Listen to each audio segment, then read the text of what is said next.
pastor Geraldo, lá da Caverna de Adulão, como é que foi a sua experiência? Você teve que deixar o que para trás para hoje ser pastor? Porque sempre você não foi, né? Esse título é até um pouco ambíguo, difícil para a gente estar aqui debaixo desse título, porque a nossa sensação é que a gente não deixou nada, né? A gente não tinha nada para dar para Deus, nós só ganhamos, né? Mas eu vejo que quando eu me converti, através da primeira igreja presbiteriana de Belo Horizonte, um dos primeiros versículos que eu aprendi, né, que eu decorei, foi aquele que diz, Jesus falando: se alguém quiser me seguir, a si mesmo se negue dia a dia, toma a tua cruz e siga-me. Né? Eu estudava lá no colégio técnico do FMG, e os meus colegas que já eram cristãos gravaram para mim, na fitinha, cassete, no gravador, nos anos 80. Né? A Érica Falcão, a Adriane e o Cláudio Bedô.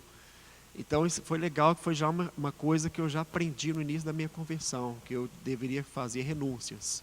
Né? A primeira questão que a gente vê é que a gente renuncia a coisas que nós sabemos que são pecaminosas na nossa vida. Mas o desafio maior é quando a gente percebe que há questões que não são erradas, que não são pecaminosas, também elas são necessárias para o cumprimento do nosso chamado. Né? Eu vejo que até a minha faculdade, eu percebi que eu vivi tudo que eu queria. Eu fazia... Você é graduado em quê? Em comunicação social, jornalismo. Né? Então, até então, eu sempre gostei de ser muito dinâmico na minha juventude. Então, eu fazia faculdade, eu fazia curso de línguas, eu fazia curso de música, eu fazia teatro e cantava no grupo da mocidade. Depois eu tive um momento que eu parei e pensei, falei, poxa, até agora eu não perguntei para Deus se Ele queria essas coisas para a minha vida. Isso aí, assim, só para a gente entender um pouco a história e dar um dinamismo nisso aí, você tinha aproximadamente quantos anos ali? Eu tinha 23 para 24 anos. No tempo de resolver a vida, considerando assim, a formação, né, moral, profissional de um homem, não é isso? Isso, exatamente. Né? Mas é aquilo, eu parei assim, eu falei, eu não me lembro de ter orado, perguntado a Deus se esta era a vontade dEle. Eu falei, não, a partir de agora eu quero saber o que é a vontade de Deus específico para a minha vida. A partir daí, a minha vida foi sendo direcionada até o momento que eu fui ordenado pastor. Né? Então, a partir de então, eu falei, esta é a minha prioridade, este é o meu chamado principal. Nós todos somos muitas identidades, né?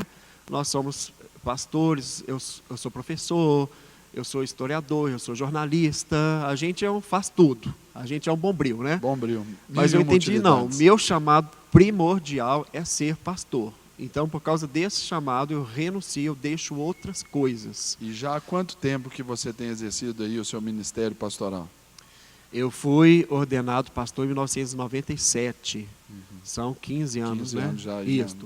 São 15 anos, né? Mas o legal é a gente perceber isso. Quando a gente entende e abraça aquele que é o chamado de Deus para as nossas vidas, as outras coisas se tornam um acessório, né, para aquele chamado de Deus.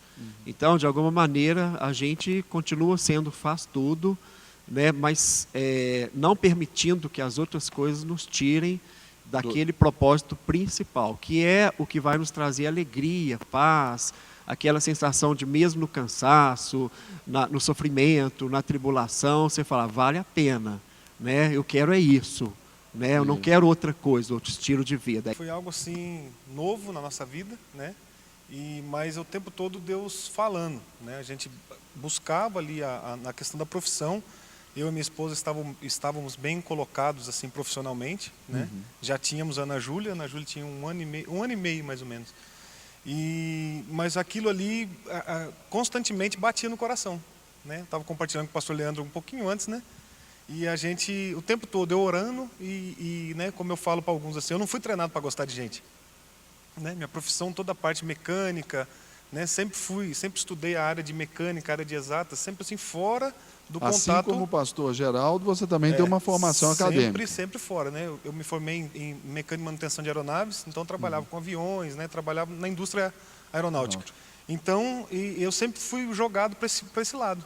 Mas o tempo todo o coração ficava ali, né? Eu orava e falava assim, Deus, o que o Senhor quer de mim? Né? Tem algo mais.